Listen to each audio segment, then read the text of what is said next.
beliau bisa hadir di tengah-tengah kita. Seperti biasa di majelis yang mustajab doanya, kita berdoa kepada Allah Subhanahu wa Ta'ala, mendoakan semoga Ustaz Fatihin senantiasa diberikan kesehatan, dilancarkan apa yang menjadi urusan beliau, dan dimudahkan apa yang menjadi cita-cita beliau. Dan yang pasti tentunya yang paling utama adalah senantiasa beliau diberikan istiqomah dalam berdakwah, diberikan kesabaran dalam membimbing kita selalu jamaah, dan yang paling luas adalah dimanapun jamaah beliau berada. Yang saya hormati pula kepada bapak-bapak, ibu-ibu jamaah kajian rumah dakwah yang dirahmati Allah, insya Allah, alhamdulillah kita masih bisa berkumpul di sini dalam keadaan sehat tanpa kurang suatu apapun. Tentunya kita masih menjadi manusia terpilih yang dimudahkan oleh Allah Subhanahu wa Ta'ala untuk hadir di majelis ilmu. Semoga dengan mudahnya kita menuju ke majelis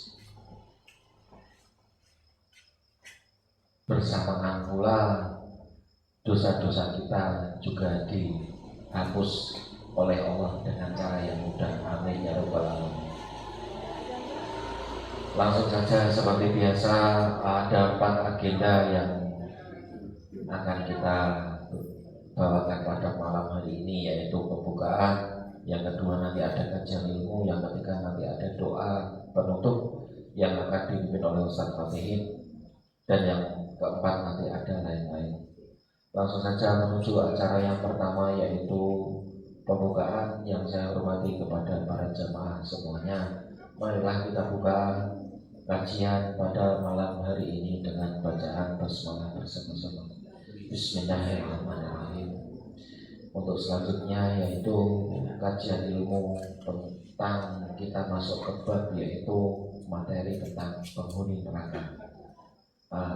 Semoga kita simak bersama-sama, semoga kita dapat mengambil manfaat berkah barokah dari kajian ilmu pada malam hari ini. Yang saya hormati kepada Ustaz Fatihin, kami persilahkan.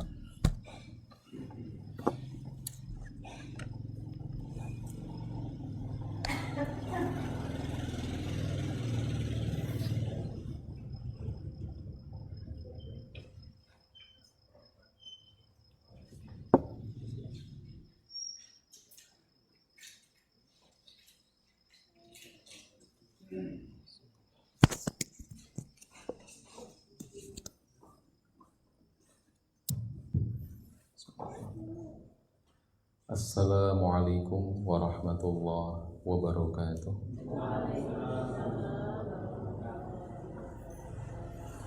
Innal hamdalillah nahmaduhu wa nasta'inuhu wa nastaghfiruh wa na'udzu billahi min syururi anfusina wa sayyiati a'malina, may yahdihillahu fala mudilla lahu wa may yudlil fala hadiyalah. Asyhadu an la ilaha illallah wahdahu la syarika lah wa asyhadu anna Muhammadan abduhu wa rasuluhu la nabiyya wa la rasula ba'dah. Allahumma salli wa sallim ala nabiyyina Muhammadin wa ala alihi wa ashabihi wa kulli man nahaja bi manhajihi ila yaumiddin, amma ba'du. Rabbi syrah li sadri wa yassir li amri wahlul 'uqdatam min lisani yafqahu qawli. Hadirin wal hadirat rahimani wa rahimakumullah. Alhamdulillahirabbil alamin. Pada malam ini kita masih diberikan kesempatan kembali oleh Allah untuk bertatap muka, bermuwajahah dalam thalabul ilmi, mengkaji beberapa ayat Quran dan hadis Nabi. Terlebih ini adalah kajian tentang nasib kita besok di akhirat atau masa depan kita semuanya. Malam ini kita memasuki bab selanjutnya. Kalau dalam kitab ini disebutkan dalam bab yang kedua tentang neraka. Tentang neraka sudah kita bahas. Poin pertama adalah sifat neraka. dari luasnya. Jadi bab neraka ini dibahas tentang pengertian neraka, kemudian penjagaan neraka sudah semua dulu, terus sifat-sifat neraka seperti apa, tempatnya di mana, luasnya, dalamnya, terus panasnya seperti apa, pintunya, kemudian dinginnya, terus juga neraka itu bisa mendengar nggak kemarin? Bisa bicara juga? Bisa. Bahkan neraka ketika itu ngomong hal mim mazid gitu ya. Qadid talam qadid iktilam ya, sungguh telah qadid iktilam, berarti sungguh telah penuh ya, malakti. Jadi kata Allah gini, ketika manusia telah dihukum di neraka, Allah nanya, sudahkah penuh dirimu? Kata neraka, hal mim mazid, adakah tambahan ya Allah? Di neraka itu nggak pernah puas, diberikan orang sejumlah apapun, katanya hal mim mazid. Qadim talakti, engkau telah penuh? Belum. Ada lagi, silakan ya Allah. Wah, itu terus begitu ngomong di neraka itu. Itu neraka bisa melihat, bisa bicara, juga bisa mendengar. Ya. Nah, kemudian ini sebelum masuk bab malam ini, itu apakah ada orang yang pernah melihat neraka di sebelum kiamat ini? Pernah siapa? Rasulullah Sallallahu Alaihi Wasallam pernah melihat neraka. Rasul ketika sholat, riwayatnya sholat gerhana, itu melihat surga dan neraka. Ketika beliau melihat surga, qaddanat minil jannah. Ketika Nabi sholat itu surga didekatkan. Saking dekatnya itu Nabi ingin ngambil buah anggurnya, sehingga Rasul melangkah 2 langkah. Sebagai para jamaah, para sahabat mengikuti langkah Rasulullah. Nabi maju, sahabat ikut maju. Apa karena nggak tahu. Yang penting imam maju ikut maju, mundur ikut mundur. Ternyata Nabi melihat itu maju karena melihat surga, buat buah anggur, pengen metik. Mundur karena melihat neraka, begitu. Jadi beliau pernah melihatnya neraka. Bahkan di Isra Mi'raj juga melihat neraka. Bahkan bisa melihat jumlahnya melihat siapa yang paling banyak masuk neraka? Wanita. Di sini tidak, insya Allah nih. Khusus yang wanita di sini solehah. Nah, baru kita masuk pembahasan yang keempat tentang ahlun nar, tentang penghuni neraka. Nah, kita akan bahas tentang bagaimanakah penghuni neraka itu, mereka siapa saja, bagaimana sifat mereka, yang harapannya kita tidak mengikuti mereka semuanya. Bab tentang ahlun neraka dibahas sampai berapa bab ini? Ada 3, 3 sampai 3. Pertama dibahas tentang du'atu ilan nar. Para du'at itu da'i, penyeru pengajak ke neraka. Oh, ternyata yang ngajak baik banyak, yang ngajak masuk neraka? Lo bayangin deh gini. Iblis itu kan ya, iblis itu tahu nggak dia masuk neraka nantinya? Tahu. Inilah anehnya iblis kan. Dikasih kesempatan taubat kan bisa aja. Contohnya, coba gini. Kalau dia mau taubat selesai nggak sih? Selesai. Ketika iblis ketemu Nabi Musa, itu iblis ngomong, wahai Musa, anta kalimullah. Engkau itu kan Allah yang orang yang diajak bicara oleh Allah. Kok dekat sama Allah dong kan? Iya. Tolong sampaikan ke Allah, bisa nggak kalau saya tobat? Ya, kalau saya tobat bisa nggak? Oh siap, tak sampaikan ke Allah. Nabi Musa bermunajat pada Allah. Nah pagi hari ketemu iblis tuh. Iblis, ini Allah menyampaikan, katanya kamu diterima tobatnya oleh Allah. Allah maha menerima tobat, termasuk kepada kamu juga beri kesempatan untuk bertobat. Tapi satu syarat, iblis. Apa syaratnya? Syaratnya kamu harus mensujudi makam Nabi Adam. Sebagai ganti, dulu kamu tidak mau mensujudi Nabi Adam. Apa jam iblis? Dulu dia masih hidup aja saya nggak mau. Apalagi udah mati, kata dia. bangke lagi, nggak mau begitu. Inilah kesombongan iblis itu, luar biasa. Coba gini deh Pak, kadang-kadang watak iblis ini nempel di manusia. Gimana? Kan kalau iblis itu hari itu mau selesai nih, ya Allah saya minta maaf, nggak lagi ngulang-ngulang deh masalah sombong-sombongan, saya akan taat pada kamu. Rampung nggak? Rampung. Tapi tidak. Lihat bedanya ya, Adam dan iblis Pak. Kalau kita lihat, semua kejadian di dunia ini, intinya dua, mau milih watak Adam atau iblis. Adam surga, iblis neraka. Lihat, antara dua, kira-kira kita ikut yang mana nih? Insya Allah Adam ya. Tapi kenyataannya ada yang kayak ikut iblis. Contoh Adam begini Mbak, Adam itu ketika salah, ngaku salah nggak? Rabbana zalamna anfusana wa illam taghfir lana wa tarhamna lanakunanna minal, ngaku ya Allah ya Rabb, kami berbuat zalim, kami yang salah. Jika engkau tidak mau memaafkan kami, mengampuni kami, menyayangi kami rugi ya Allah.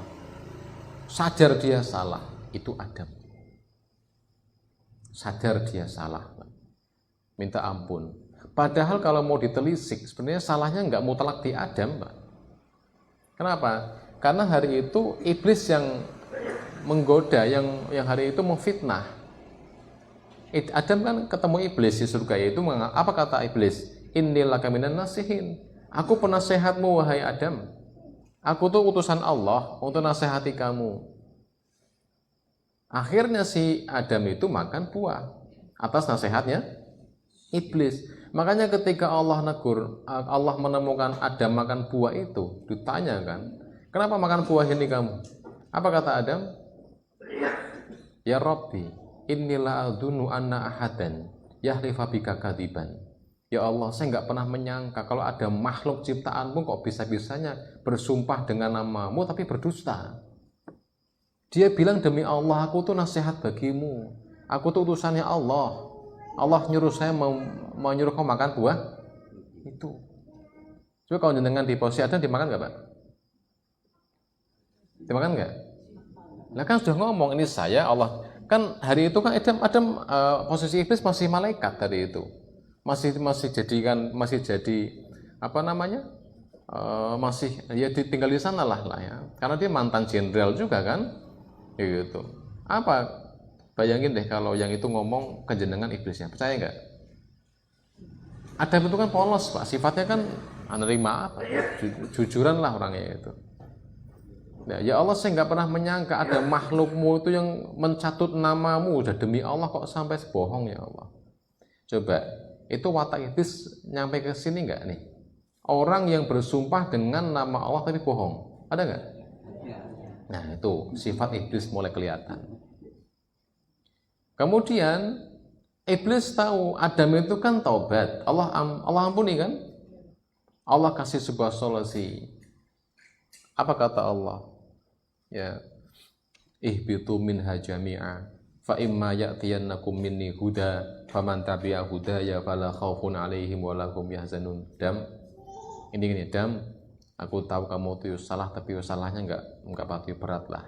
Untuk itu kamu harus tetap turun ke dunia sebagai bentuk konsekuensi kesalahanmu, tapi tak kasih huda, petunjuk, tak kirim suhuf lembaran-lembaran yang dengan itu kamu bisa belajar untuk kembali ke sini, ke surga. Tak tunggu pokoknya di surga. Gimana Pak? Ayo, tak tunggu di surga. Berarti Allah mengharap nggak tuh? Kenapa kok mengharap? Adam tuh baik, Allah ngerti ketulusannya. Allah paham dia nggak sengaja makan buah itu. Dorongan nafsu aja sih dengan fitnah setan tadi Pak. Sampai ada kalimat, ya ayyatuhan nafsul mutmainnah irji'i ila rabbiki radiyatan mardiyah. Berarti Allah tuh sama kita kangen nggak? Ayo kembali ke sini, ayo kembali ke sini. Pak. Jadi saya bayangin loh, Pak, Allah tuh maha penyayang betul. Tak bayangin, saya itu mensekor santri itu tak suruh bawa pulang sama bapaknya itu. Di hati saya nggak tega, saya pengen dikembali ke sini lagi. Tak bilang, wis kamu nak, kamu terpaksa tak pulangkan. Sono sama bapakmu dulu 40 hari, semoga di rumah kau bisa sadar kau salah selama ini. Kamu pulang dulu di sana, perbaiki diri. Kalau sudah nyaman, sudah siap mondok lagi, tak terima, tak tunggu kepulanganmu. Senakal-nakal santri, tetap itu santri saya. Sama juga Allah, senakal-nakal hambanya, tetap itu hambaku. Itu kan, Mak? Segitunya Allah mencintai manusia. Bahkan setiap hari itu lautan pingin adanya tsunami kan. Setiap hari itu lautan jengkel, Mak. Itu pantai untuk wudhu nih loh. Oh itu rasanya panas, itu lautan pinginnya langsung tsunami. Apa kata Allah? Jangan, mereka hamba-hambaku. Ya, jika mereka mau tobat malam hari aku terima. Mau siang paginya tobat aku terima. Aku tunggu. Kan begitu. Iya tubu fa'ana habibuhum. Fa'ilam yatubu fa'ana tabibuhum. Jika manusia mau taubat atas kesalahannya, aku akan mencintainya. Bayangin loh Pak, cinta Allah kepada kita itu tidak menunggu kita berbuat baik. Cukup kita meninggalkan dosa aja, Allah udah cinta itu loh. Jika manusia mau ninggalin maksiat, aku akan mencintainya. Jadi tidak usah berbuat baik pun, yang penting jangan lakuin maksiat, Allah mencintai sudah Pak Niku. Jika kalian mau tobat, aku cintai kalian. Namun fa'ilam yatubu, kalau kalian gak mau tobat ya apain? Kalau mau tobat dicintai, kalau gak mau tobat ya apain? Dibenci kan begitu logikanya harusnya. Tapi gak begitu kalimatnya. Iya tubu fa'ana habibuhum, jika mereka mau tobat aku akan cintai mereka. Fa'ilam yatubu fa'ana tabibuhum. Namun jika mereka nggak mau tobat, aku akan obati mereka. Nah obati apa obatnya? Abtalihim bil masaib. Aku akan obati mereka dengan musibah-musibah. Dosanya akan runtuh dengan musibah. Dibuat sakit, dibuat sulit, dibuat masalah demi masalah. Untuk apa? Agar dosa dia habis. Terus apa efeknya apa? Liutahiruhu minal ma'ayib. Agar dia habis dosanya, ketemu aku dalam keadaan bersih tanpa dosa, masukkan ke surga. Itulah effortnya Allah, itulah upayanya Allah. Bayangkan loh, Allah mengupayakan betul-betul untuk kita agar masuk surga. Dikasih ibadah, dikasih perintah, biar kita mau perbaiki diri. Nah itu, lihat di sini, ternyata Bapak Ibu, untuk masuk neraka lebih sulit dibanding masuk surga. Betul nggak sih? Ternyata masuk neraka lebih sulit. Lihat Adam nih. Adam tinggal nyerah aja Pak. Ya Allah, saya nyerah, saya salah. Wis gampang Adam, tak urusi. Tak kasih petunjuk nanti surga kamu. Tapi lihat iblis. Ketika iblis diusir, malah apa mengatakan? Wa bi izzatika ya Allah, karena aku telah dikatakan sesat, ya sudah sekalian. Aku akan sesatkan manusia semuanya. Aku akan goda manusia depan, belakang, kanan dan kiri. Mimbaini aidihim wa min khalfihim wa an aimanihim wa an syama'ilihim. Aku akan goda mereka dari depan, belakang, kanan, kiri. Itu kata-kata iblis sebelum dia ke dunia. Jangan ngancam begitu Pak. Ya sekalian deh, kalau saya memang harus begini nasib saya, manusia akan buat saya tak sesatkan semuanya. Depan, belakang, kanan, kiri. Itu deal sama Allah. Silakan. Allah dealkan itu Pak. Ya bayangin, Allah mengizinkannya. Allah berarti baik gak sih?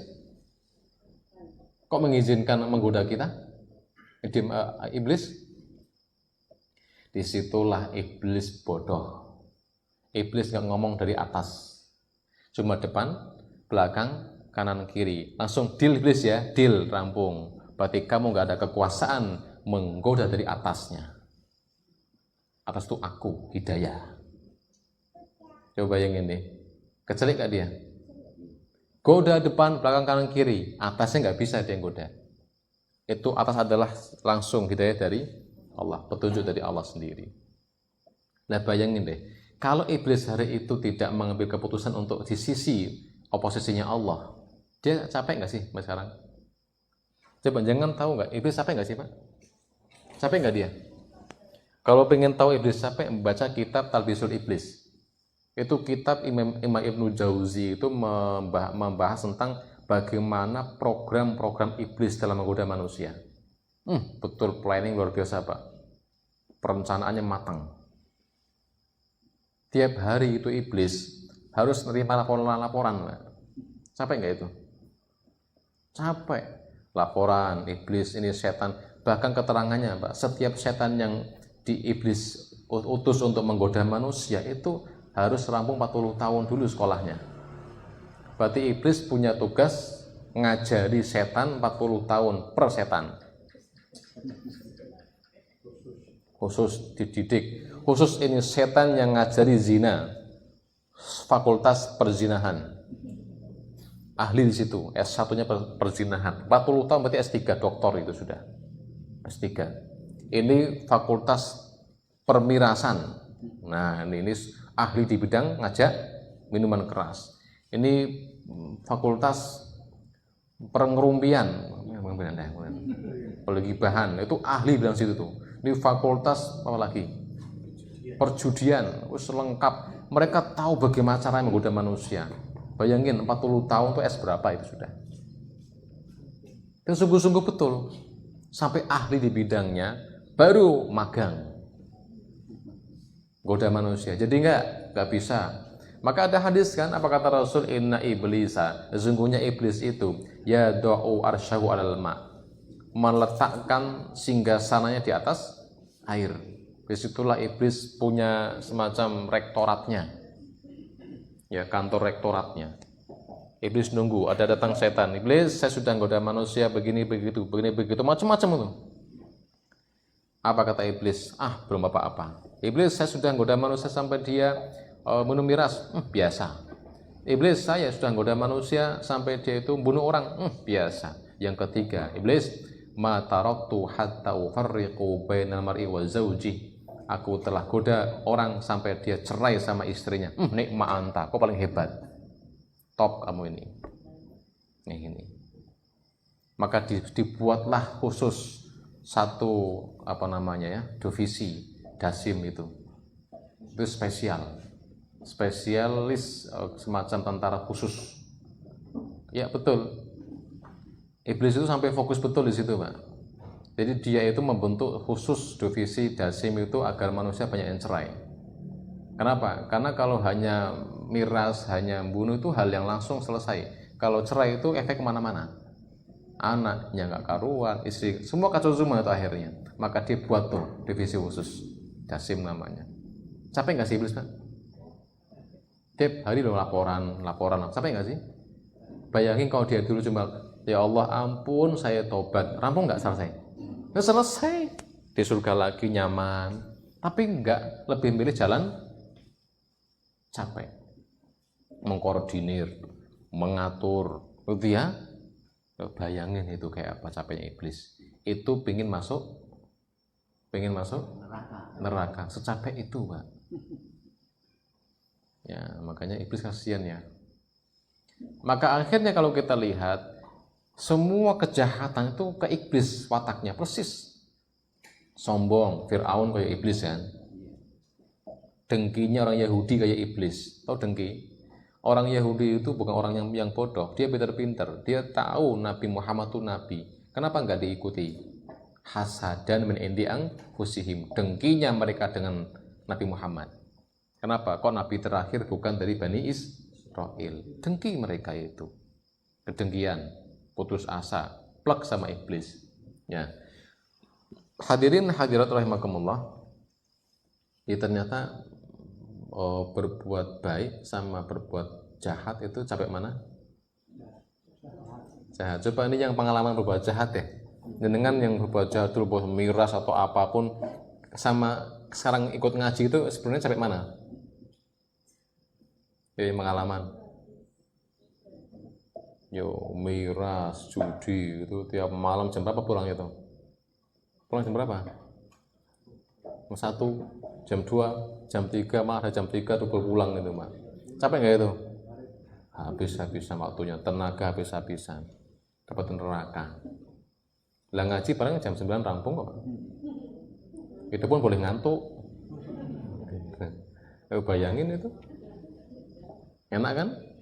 Coba. Lah ngaji jengruk begini, kopi udah siapin, dosa diampuni, apakah kita tidak mau? Segitu mudahnya itu, dosa diampuni, derajat dinaikkan. Ya, apa yang kurang coba dalam Allah murah sekali. Begitu Allah maha pemurah, saya diberi tambah-tambahan pahala dengan mudah, dosa diampuni dengan mudah. Nah, ternyata nggak cuma iblis. Ternyata juga banyak manusia-manusia yang ikuti cara iblis.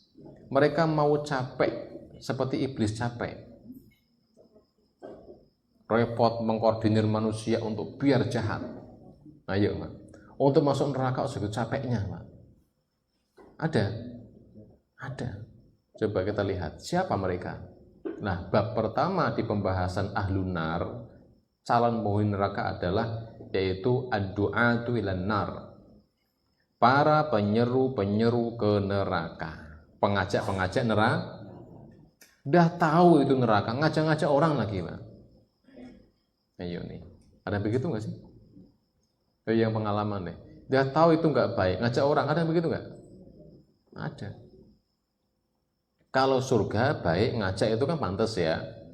Bayangin ngajak kok maksiat. Siapakah orangnya? Pertama adalah Fir'aun. Ya, pertama Fir'aun.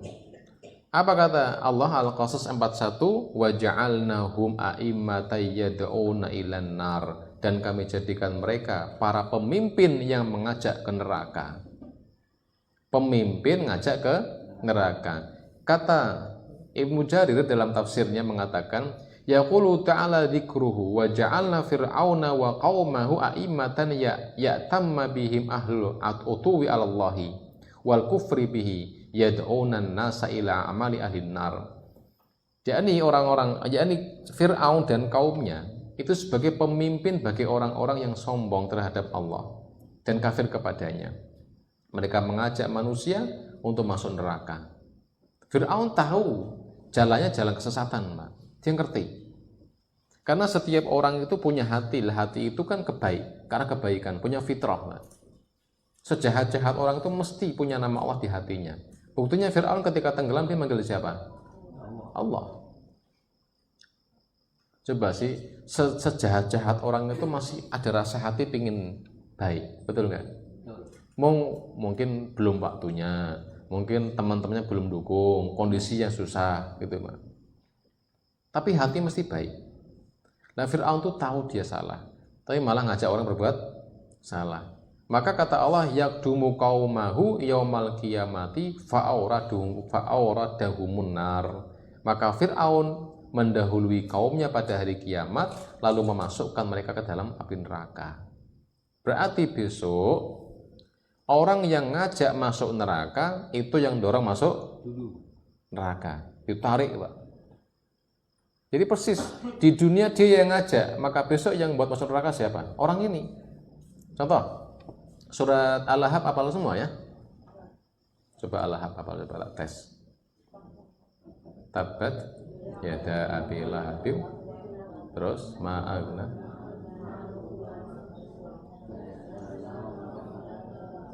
wa mura'atuhu jidiha hablum. Paham maksudnya? Kisah ini tentang Abu Lahab. Abu Lahab itu secara pribadinya sebagai paman Nabi itu sebenarnya sayang sama Rasulullah. Tapi gandeng istrinya itu loh yang benci sama Rasulullah. Abu Lahab pun harus membenci Rasulullah. Maka wa mura'atuhu hamalatal hatab, dalam tafsirnya besok di neraka yang akan membakar Abu Lahab itu istrinya sendiri. Istrinya sendiri. Orang yang ngajak maksiat, yang dorong maksiat, maka besok di nerakanya dialah yang menghukum yang maksiat itu. Dan nanti dia yang menghukum. Siapa yang menghukum dia? Malaikat. Maka sebenarnya ketika kita diajak orang untuk berbuat maksiat, kita mau dibakar oleh orang itu sebenarnya. Begitu hukumannya. Ya, maka orang yang ngajak berbuat dosa bertanggung jawab besok di akhiratnya, ngajak-ngajak.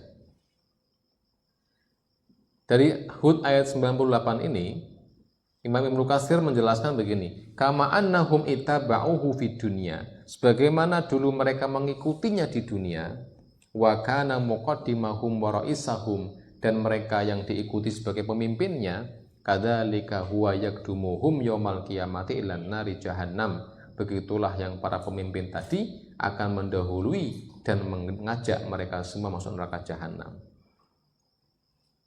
Orang-orang para pengikut dalam kemaksiatan, dia tahu itu salah, diikuti saja. Entah itu alasannya masalah jabatan atau masalah harta, apapun itu, maka dia besok akan mengikuti siapa yang diikuti itu di dunianya. Neraka ikut neraka. Makanya masih ingat dulu ada 4 kesalahan anak yang jangan sampai dibiasakan? 1, lupa mesti. 1, bohong. 2, mencuri. 3, mencaci maki. 4, mengikut-ikutan. Tidak punya pendirian. Ingat, ikut-ikutan nih. Anak harus dididik untuk bisa punya pendirian. Ini salah, ini benar. Tidak boleh ikut-ikutan. Jangan sampai karena hanya pingin ditemani, ikut salah. Sifat ini akan terbawa sampai besar besok. Sampai besar, takut gak punya teman, dia ikut berbuat salah biar ditemenin. Berbahaya. Nah itu, takut kehilangan pamor, akhirnya nempel sama orang lain yang itu jahat. Takut gak bisa makan sehingga dia harus nempel ke orang yang jahat, masuk neraka bareng-bareng orang itu akhirnya ya. Maka akhirnya kadzalika huwa yakdumuhum yaumal qiyamati ila jahannam, maka mereka akan dibawa ke neraka sesuai dengan orang yang tadi diikuti tadi. Wasyaribu min khiyadi rodaha walahu fi dzalikal haddul awfar min al-adabil akbar. Maka besok mereka itu mendapatkan di sana minuman dari, ngambil minum dari khiyat, dari nanah, dari telaga nanah itu. Yaitu ada telaga, apa namanya, danau itu ya, ada pulau nanah isinya itu. Kemudian fa'asa fir'aunu rasula fa khadnahum akhdaw wabila.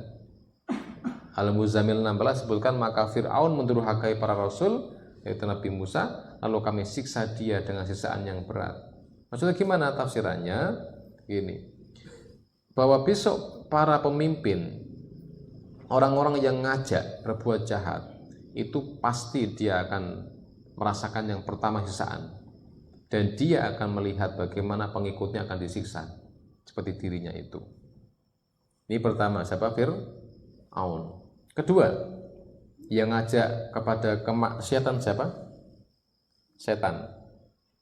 Setan itu tidak harus bentuknya jin, minal jinnati wan nas. Pokoknya siapa yang ngajak maksiat namanya setan.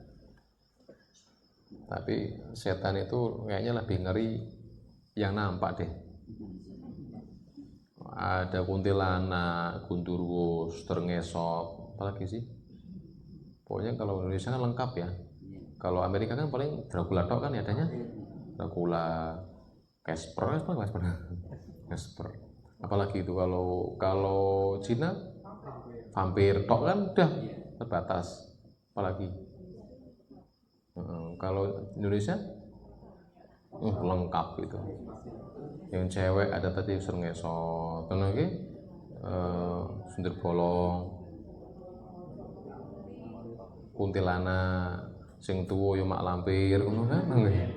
Sing cowok yo grandong, wewe, macam-macam lengkap. Berarti jin Jawa ini kok macam kreatif ya orangnya macam. Ya gitu, jika ngikuti orangnya. Kalau ada setan bentuknya jin, ayat kursi tok rampung, selesai nggak dia? Kabur. Tapi kalau setannya cantik, wah. Ayo gimana, bapak-bapak? Makanya Nabi katakan itaku dunya wa takun nisa. Nggak ada itaku syaiton, Pak. Takutlah dunia dan wanita, bukan takutilah setan. Kalau setannya bentuk jin itu diusir ya rampung mah. Ayat kursi melayu dia. Tapi kalau cewek cantik ya Allah. Kiai Barasya Soleh kiai loh itu. Yang hidupnya di mihrab terus itikaf. Yo kecemplung zina. Itu yang itikaf loh Pak di sebuah tempat nggak pernah keluar gitu loh. Itu aja kena zina. Apalagi kita yang lihat tiap hari. Ya itu coba itu. Nih beratnya, godaannya berat sekali ini. Tapi kalau kita melihat ke kitab Madarijus Salikin itu kan diterangkan semakin berat godaan makin besar pahala. Makanya saya yakin pahala kita dalam hal menahan nafsu dari zina itu lebih besar pahalanya dibanding para sahabat dalam hal ini loh. Kenapa? Karena dorongan nafsu untuk zina di kalangan sahabat kan terbatas. Kenapa? Pertama, perempuannya nutup aurat semua, betul ya? Sadaran, paling enggak kan rapat, besar bajunya gitu loh. Enggak ada buka aurat. Bukan hukum cambuk 30 kali yang buka aurat. Nah begitu. Ya. Yang kedua sisi punishment, sisi ancaman hukumannya berat. Zina dirajam. Pendem setengah badan lempari batu. Siapa yang mau zina coba? Kalau belum nikah cambuk 100 kali coba. Ayo. Berarti sisi dorongannya kecil, ancamannya besar. Dan sekarang dorongannya besar, ancamannya nggak ada. Ada nggak zina dihukum penjara? Di Aceh tak paling mah yang hukum cambuk itu. Di lainnya kan selagi suka sama suka aman. Nah begitu dilindungi. Artinya dorongannya begitu kuat. Kenapa? Karena ya sekarang kita lihatlah yang buka aurat berapa orang sudah hari ini. Kalau saya tanya deh, yang jangan berangkat dari ngaji tadi dari rumah ke sini yang nggak melihat cewek siapa? Yang pakaian begitu. Saya nggak lihat. Saya nggak lihat, Pak. Nah, aman lah saya. Ya. Tapi jangan kemana Pak? Ya gimana lihat nggak? Ya, lalu bagaimana itu? Sekarang ya Allah, celana siapa dipakai itu? Belepot, pepet begitu. Jadi dorongan untuk zinanya makin kuat tuh. Betul ya? Makin kuat. Belum buka HP aja sudah sekarang. Gimana coba isinya? Nah, repot betul. HP dorongannya begitu kuat. Tapi ancamannya begitu ringan. Enggak ada ancaman penjara potong, enggak ada ancaman dicambuk, dirajam. Artinya kok zaman sekarang kok enggak zina dengan Pak, itu besar pahalanya. Sahabat kalah dalam hal zina. Kenapa? Karena dorongannya kita besar, ancamannya kecil. Berarti hanya iman yang membuat bertahan itu iman tok hari ini teman. Kalau sahabat enggak zina mungkin takut dicambuk, ada takutnya gitu loh. Sisi ancaman dicambuk, dirajam. Nah, kita hanya iman pada Allah, hanya takut kepada Allah saja, itu dok. Luar biasa. Itu sisi plusnya ya, plus dari sisi kondisi hari ini. Ya. Setan. Ada sebuah ayat lagi selanjutnya. Wa awalau kana syaitanu yad'uhum ila adabis sa'ir. Luqman ayat ke-21, apakah mereka akan mengikutinya walaupun setan menyeru mereka pada adab yang menyala-nyala. Imam As-Sa'di dalam ayat ini menafsiri begini, fastajaba lahu aba'uhum, maka mereka mengikuti nenek moyang mereka, wa masyu khalfahu, mereka berjalan di belakang nenek moyangnya, wa saru min talamidi syaitan, maka jadilah mereka santrinya para setan. Santri para setan, muridnya para setan. Wastawallat alaihim hayrah, akhirnya maka mereka kemudian menyeru menuju kepada adab sa'ir. Ya. Fahal hada mujibun litibaihim lahum wa masyihim ala tariqatihim amdalika yurhibuhum minas suluki sabilihim wa yunati ala dolalihim wa dolalihim manittaba'ahum. Maka bentuknya apa? Yaitu mengikuti kebiasaan-kebiasaan nenek moyang yang sesat, yang salah. Setiap diajak salah, diajak untuk berbuat baik, oh enggak, itu biasa, dulu bapak kamu begini kok. Walaysa da'watu syaiton li abaihim walakum mahabbatan lahum wa mawaddatan wa innama dzalika adawatun lahum wa makrum bihim. Dan seruan setan kepada bapak-bapak mereka yang diikuti hari ini itu bukan seruan kecintaan, tapi seruan kebencian, Mak. Tapi hebatnya luar biasa. Seringkali pengajak kebaikan itu kalah dengan pengajak keburukan. Aneh ya? Yang ngajak kebaikan nggak sebaik ngajak keburukan. Coba dicek deh, orang kalau ngajak keburukan itu lembut nggak sih? Dalam penelitian, para pengedar narkoba lebih pinter mendidik, memprospek, melihat sisi psikologis orang dibanding para pendidik hari ini. Jadi ternyata para pengedar narkoba itu belajar psikologis dulu, Pak. Maka rata-rata orang anak-anak yang kena narkoba itu anak-anak yang broken home, yang rusak, yang dia bingung, nggak ada tempat bertambat, tempat untuk mengadu.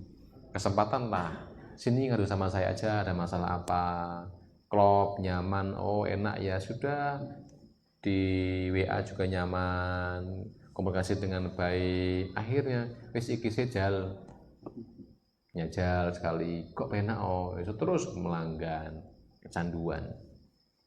Bayangin loh, segitu seriusnya. Ada nggak sih iklan jual yang nggak bagus terus kasar maksa? Nggak ada, mesti baik-baik, bagus-bagus, betul ya? Bagus-bagus. Tapi kadang-kadang yang ngajak kebaikan malah kasar-kasar, betul ya? Yang ngajak kebaikan malah kasar-kasar, ngajak baik kok malah kasar sih. Ini di sini kalah nih sama setan nih, Mak. Nah, coba lihat, ada sebuah surat ayat Ibrahim ayat 22 nih. Wa qala asyaitanu lamma qudiyal amr innallaha wa'adakum wa'dal haqqi wa wa'adtukum fa ahlaftukum. Besok ketika hari di sidangnya manusia di padang mahsyar, ternyata iblis itu ngomong, wahai manusia, dulu Tuhan kalian Allah itu menjanjikan sebuah kebaikan, ya, wa'atukum wa'dal haqqa, sebuah janji kebenaran, yaitu surga dan neraka. Dan aku pun berjanji tapi aku menyelisihinya, memungkirinya. Wa ma kana liya 'alaikum min sultan, hari ini saya nggak bisa apa-apa. Hari ini saya nggak bisa nolong kalian. Illa an da'autukum fastajabtum li fala talumuni walumu anfusakum, dan kalian jangan mencela aku. Kata iblis begitu, Pak. Jangan mencela aku, jangan nyalain aku. Kan kamu sendiri yang ikut-ikutan kan. Aku hanya ngajak, da'autukum fastajabtum li. Aku hanya ngajak. Kamu mau ikut sendiri. Terus saya tanya coba, ada nggak iblis maksa kita berbuat jahat? Pernah nggak? Paksa harus maksiat, ada nggak? Tidak, itu pilihan kita kan, Pak. Iblis hanya memberikan ini loh. Nah, kita yang ikut-ikutan. Maka kata iblis, besok kalau aku di alam mahsyar jangan cela aku, fala talumuni.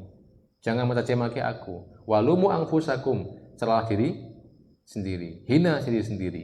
Kenapa? Karena kalian yang mengikuti aku. Ya. Ini tentang setan, iblis. Kemudian selanjutnya, walamma kanal kufarah du'atan ilan nar haramallahu 'alal mu'minin zauja minal musyrikat. Yang ketiga, tadi kan apa pertama? Fir'aun. Dua setan, iblis. Ketiga adalah teman dekat. Teman dekat. Almar'u 'ala dini khalilihi. Setiap orang itu akan sama dengan agama teman dekatnya. Fal yandur alam ila man yukhalilu. Lihatlah siapa teman dekatnya. Hati-hati, bergaul itu hati-hati. Ya, jangan merasa kuat dalam bergaul, Pak. Karena saling mempengaruhi. Ya, Pak, siapa yang kuat pengaruhnya situ? Sedikit demi sedikit, lambat laun mesti terpengaruh. Mau teman baik ataupun yang enggak baik. Ya, lah teman kita lah yang akan kita tiru gitu. Apalagi di usia remaja, hati-hati. Anak remaja usia SMP itu masa-masa paling gampang terpengaruh teman sebaya. Masalah teman. Maka dari sini, Mbak, dalam surah Al-Furqan diterangkan itu tentang bagaimana penyesalan orang-orang di neraka gara-gara salah milih teman. Ya, Allah sampaikan di dalam surah Al-Furqan itu tentang ya laitani lam attakhid fulanan khalila laqad adallani 'ani dzikri ba'da idja'ani. Ya seandainya dulu saya gak berteman dengan orang ini ya Allah. Dulu saya udah bener padahal udah ngerti Al-Quran dulu saya itu, akhirnya malah jauh menyimpang gara-gara teman itu. Teman sangat berpengaruh dalam nasib kita di akhirat besok. Nah, termasuk teman siapa? Istri.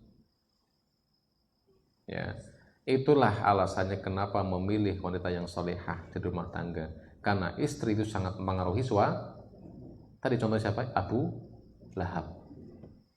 Abu Lahab tadi sebenarnya pro sama Rasulullah, tapi istrinya lah yang ngajak-ngajak untuk berbuat melawan Rasulullah SAW. Maka untuk itu haramallahu al mu'minin azwaja minal musyrikat. Allah melarang orang beriman untuk menikahi musyrik. Wala tankihul musyrikati hatta yu'min. Jangan kau menikahi perempuan musyrik sampai dia beriman. Wala ammatun mu'minatun khairum min musyrikati walau a'jabatkum. Dan budak perempuan yang mukmin lebih baik bagimu dibanding mereka perempuan yang musyrik itu. Ini musyrik. Berarti apa? Pengaruh orang terdekat sangat berbahaya. Maka kalau jenengan memilihkan jodoh, jangankan untuk jodoh perempuan, anak laki-laki mencari istri, lebih bahaya lagi punya anak perempuan nyari jodoh cowok. Kenapa? Karena laki-laki sebagai pemimpin, Pak, yang ngarahkan bagaimana itu. Bagaimana punya suami yang nggak paham agama, akhirnya membuat istri masuk neraka bareng-bareng itu. Makanya dulu ketika Imam Ahmad bin Hambal itu kan punya anak perempuan beliau itu ketika ada laki-laki yang melamar anaknya, itu beliau memata-matai sebulan dulu, Mbak. Yang pertama siapa cari? Gurunya siapa? Gurunya siapa namanya? Artinya kalau jenengan mau nyari jodoh ibu yang punya anak perempuan, nah, ini yang sini cowok mana yang belum ini, yang belum nikah sini. Nah, cari cowok yang itu ngaji kemana? Penting itu. Siapa gurunya? Karena pola pikir si anak itu mesti nggak jauh dari gurunya. Karena dialah guru yang ngajar itu, yang mendoktrin gurunya kan. Berarti lihatlah siapa gurunya.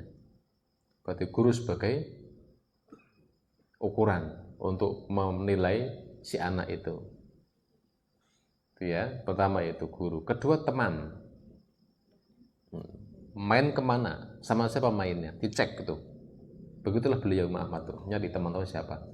Oh, baik-baik ini, bagus ini.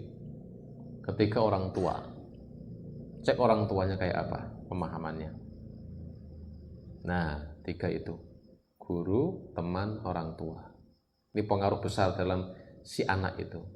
Nah, kemudian barulah Imam Ahmad bin Hambal menerima pernikahan, menerima laki-laki itu. Nah, setelah menerima pun ada syarat. Nah, aku telah didik putriku dengan baik. Dari kecil aku jaga dari segala macam kemaksiatan. Dia hafal Quran, dia akhlaknya baik, dan sekarang kau mau menikah dengannya. Berarti mulai sekarang kamulah yang jadi wakilku. Kalau besok di akhirat anakku masuk neraka, kamu tak tuntut. Ngeri. Kalau nanti pengen begitu sana kulo, Pak, kalau anak saya gede. Kan anak saya perempuan yang pertama itu. Nanti kalau ada yang ngelamar tak gituin tuh, Pak. Ngerasain. Tapi enggak jadi mundur-mundur malah takut repot lagi nih. Nah, itu tak gituin betul. Ya, kenapa? Anak tadi baik-baik, jangan sampai kamu rusak begitu. Agama itu penting. So, dunia Allah akan urusi semuanya lah, tapi agama itu nasib dia akhirat dan dunianya. Ini ingat, sohibah, teman, baik teman yang main atau teman di rumah, ya, istri atau suami sangat pengaruh dalam kehidupan akhirat besok kita di akhirat. Nih, jangan saya lihat orang kalau udah nikah seringkali wataknya hampir sama, Pak. Betul. Kalau udah nikah nih, itu wataknya ada kesamaan sama istri dan suaminya itu. Saling mengaruhi, Pak. Dulu sebelum nikah dia tuh pendiam, nah, nikah sama cewek cerewet, ikut cerewet. Ada kesamaan di situ. Ya, maka hati-hati. Memilih istri itu berarti memilih neraka dan surga. Apalagi milih suami berarti memilih supir neraka atau surga. Ya. Maka jangan terkecoh dengan kekayaannya. Bisa aja Pajero rental, melas, ya. Udah rental pula. Bab 1 selesai tentang penyeru neraka. Hati-hati dengan 3 ini. Satu siapa? Fir'aun. Berarti apa Fir'aun itu? Penguasa. 2, setan. Setan itu siapa tadi? Entah jin, entah yang ngajak berbuat maksiat. Yang ketiga teman dekat termasuk istri. 3 ini hati-hati. Penguasa, kedua adalah setan, ketiga adalah teman atau istri atau suami. 3 ini waspadalah dengan 3 orang ini. Ya. Itu dulu kajian malam ini. Nanti kita akan sambung di pertemuan selanjutnya bab tentang a'dhamul jaraimil khalidina finnar. Judulnya insyaallah kita sampaikan di pertemuan selanjutnya tentang ini, kejahatan terbesar yang paling banyak menyebabkan kekekalan di neraka. Ingat nih, kalau cuma di neraka, nggak cuma sih, tetap ngeri juga sih neraka. Cuman kalau nggak kekal itu kan ada harapan, Pak. Rampung nih surga, bayangin kekal lo, inget kekal, nggak bisa mati, dicor neraka rapet-pet, nggak bisa keluar, dan terus sampai abadi. Kalau di dunia ada penjara seumur hidup, berarti kan lamanya, misal dia umurnya sekarang 50 tahun, berarti penjaranya 50 tahun, Mbak. Ada harapan nggak? Ada harapan hidup nggak? Ya mungkin matilah, tapi kan rampung selesai mati itu. Kalau di neraka bayangin tuh. Ya Allah, ya Rabbi, na'udzubillah min dzalik, kok sampai murtad. Ngeri kan, Pak? Ya, nih, saya pernah dengar informasi orang sekitar sini ada katanya dulu itu pindah ke Nasrani itu baru 6 bulan. 6 bulan, dia usia 40 tahunan. Pindah Nasrani 6 bulan, terus mati, Pak. Ya Allah, tak pikir-pikir. Kan begini, kalau orang itu Islam, Islam nih, sejahat-jahat orang Islam, kita nggak boleh memvonis neraka, itu nggak boleh.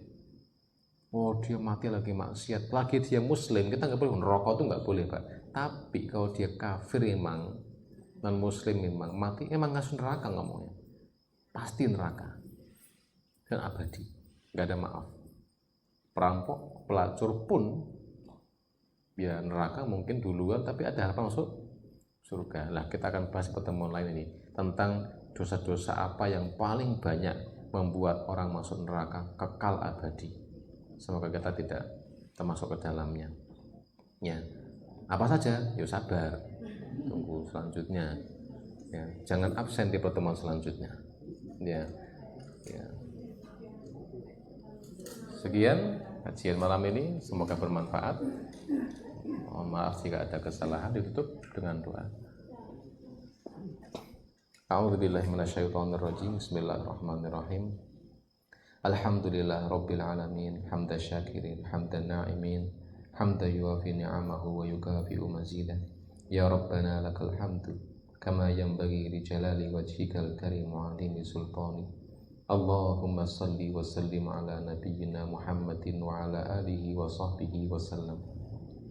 Allahumma inna nas'aluka bi anna lakal hamdu la ilaha illa antal mannan al-hannan ya mannan badi'us samawati wal ardi ya dzal jalali wal ikram Ya Hayyu Ya Qayyum bi rahmatika nastaghits aslih lana sya'nana kullah wa la takilna ila anfusina tarfata 'ain. Allahumma a'inna ala dzikrika wa syukrika wa husni ibadatik. Allahumma kfina bihalalika an haramika wa aghnina bi fadlika amman siwak. Rabbana zalamna anfusana wa illam taghfir lana wa tarhamna lanakunanna minal khasirin. Rabbana la tuzigh qulubana ba'da idh hadaitana wa hab lana min ladunka rahmah innaka antal wahhab.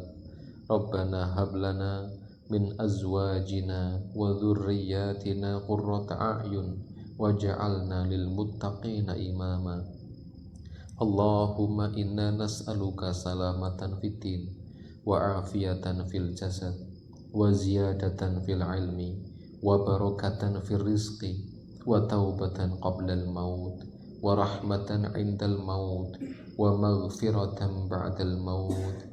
Allahumma hawwin 'alaina fi sakaratil maut wan najata minan nari wal afwa 'indal hisab.